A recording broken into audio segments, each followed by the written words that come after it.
তাও বলছেন। কিভাবে আপনার গোসল ফরজ হলে পবিত্র হতে হয় তাও বলছেন। ঘর চলবে কিভাবে, বাজার চলবে কিভাবে, দেশ চলবে কিভাবে, জাতি চলবে কিভাবে, ঘর চলবে কেমনে, স্ত্রী ছেলে মেয়ে চলবে কিভাবে, সব আল্লাহ তাআলা রাসূলুল্লাহর জিন্দেগীর মাধ্যমে কোরআনুল কারীমের মাধ্যমে বলেছেন কিনা? তা আপনার কিচ্ছুই বাদ দিলেন, সব ছেড়ে দিলেন, তো কেমনে হবে জীবন? আমরা টিকবো কিভাবে? বিশ্বাস করেন, আমাদের আল্লাহ ছাড়া কেউ নেই।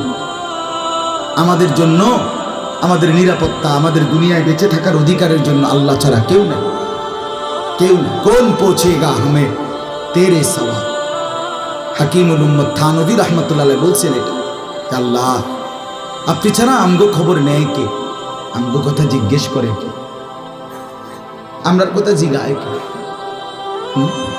বলে এজন্য ৪৮ দিনের লাগাতার আক্রমণে ইসরায়েলের ইহুদিরা ২৩ লক্ষ মুসলমানকে বসত ভিটা, একদম বাড়ি ঘর, একটা ভিটা মাটি, একটা ঘর আর মাটির উপরে অক্ষত নাই।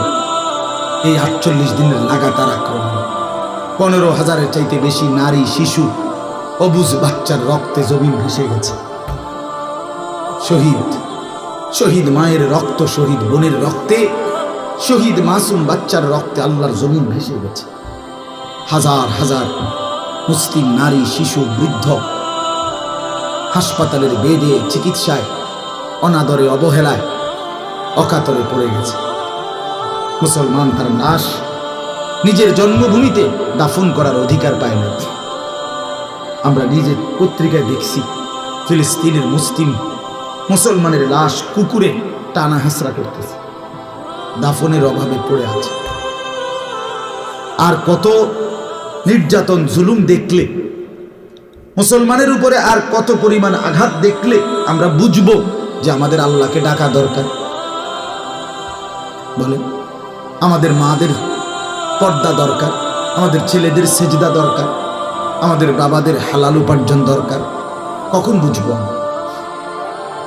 আমাদের বিজয় আসবে না আমনে বইয়া বইয়া আমরা যে যেমনে চলমু, আর আল্লাহ আবাবিল পাঠাইয়া ধ্বংস করে দিব কাফের। আর আপনি বিড়ি খাইবেন, বন খাইবেন, চা দোয়ানে বইয়া বইয়া টেলিভিশন চাইবেন, আপনি সুদের টিয়া গণবেন, আর আমনের ফুতে বেড়ি ছবি দেখবো, আমনের মাইয়া পরের ফোলার লগে সম্পর্ক করব। আর আল্লাহ তাআলা আবাবিল পাঠাইয়া, হ্যাঁ ফেরেশতা পাঠাইয়া কাফের মুশরিক ধ্বংস করে আপনারে আমারে নিরাপত্তা দিব? জি না, না বন্ধু। কোরআনুল কারীমে আল্লাহ বলছেন ইন তানসুরুল্লাহ, খেয়াল করেন কথাটা, ইন তানসুরুল্লাহ ইয়ানসুরকুম। কোরআনে আছে, আল্লাহ বলেন হে ঈমানদারগণ, তোমরা আমাকে আল্লাহকে সাহায্য করো, আমি তোমাদেরকে সাহায্য করব। তুমি আমার দ্বীনকে সাহায্য করো, আমি তোমার জিন্দেগি নিরাপত্তা দেব। শর্ত হলেও তুমিও আগাইতে। আচ্ছা বলেন, আপনারা বলেন, একটা সহজ উদাহরণ বলেন। বদরের যুদ্ধে আমাদের নবী এবং সাহাবীরা বিজয় লাভ করছে না পরাজয় বরণ করছে? কিভাবে? নবীজি সাল্লাল্লাহু আলাইহি সাল্লাম মদিনার থেকে ফু দিয়া, ঠিক না? অবশ্যই ফু দিছে, এনতে মদিনাতে বইয়া কি দিছে? এতে কাফেররা সব হারিয়ে গেছে, এই তো না?